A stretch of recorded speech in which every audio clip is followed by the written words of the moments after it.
So we're out here coring a dam for this pond behind me, and we're asked, how do you know whenever you find the leak? This project's a little special because it's actually leaking into an abandoned septic field right next to it. As you can tell, it is leaking quite a bit.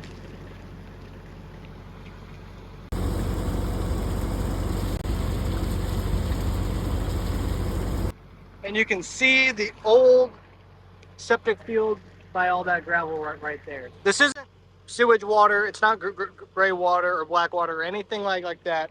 It's actually, this pond right here was built too close to that septic field. So it's starting to, whenever the water gets above a certain level, which is above the level of that septic field, it leaches through this area of the dam, or not the dam, the bank here, into that field, into that gravel, gets into the perforated pipe of the septic, and then it travels along underground to that very nice green patch of grass right there.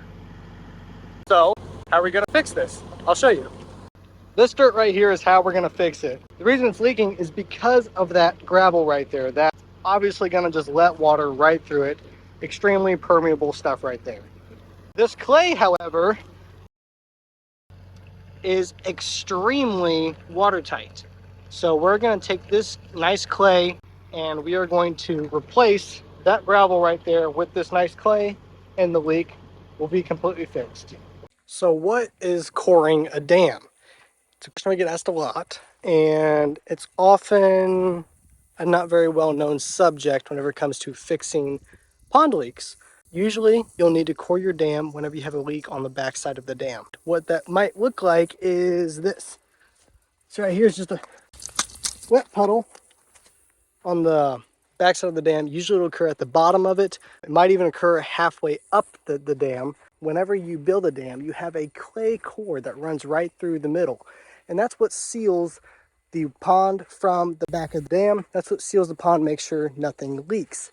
What we see happening is people will build a pond like this and they'll just stick a dozer in it and push all this topsoil out of here and build a dam with that. And in some cases, like here, there is a layer of gravel above the rock or limestone ledge that runs through this whole area. What we find is a lot of the times people will take that rock and end up pushing it into the dam, and it causes a lot of issues. And I'll show you one here. This is what coring is. Dig a trench right in the middle of the dam. It goes from the top of the dam all the way to where the dam was laid on the original ground, and then down usually about 3 feet until we hit nice dry clay. And we can tell the bottom isn't dry anymore because all along this wall you can see it dripping. And there. And you can actually see the gravel in that wall. You can kind of see the texture of the gravel there compared to what clay looks like there. And that is the dirt we're putting in. So that is a clay. What we do is we take all that clay out of a borrow pit, which is just a hole over there. We transfer it up here. This is where we grab it from. And this stuff here, you can tell, you take it, you can ball it up, and whenever you drop it after it's balled up, it stays in its exact same shape. You can mess with it, it's pliable, you can leave your fingerprint in it. So this is going to seal the pond as long as we compact it, which is what we're doing here. Lay it in there, compact it, and it basically creates this wall inside the dam to prevent that. So it's a well-known fact not to leave roots in your dam, especially whenever you're building, and not to build with any organic matter while you're building your dam, especially your core. And this is a perfect reason why. We're over here coring this dam because it has a big leak, and it's because of these roots. So you can see right there, over there, water coming out of the side. See on that side, water coming out of the side. You can see there, water coming out, and right by it, yeah, if I can point to it, is a root. And there's more roots down here. And there's more over here.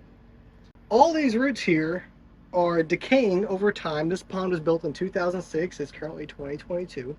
That is enough time for those roots to go ahead and decay and essentially put holes in this dam.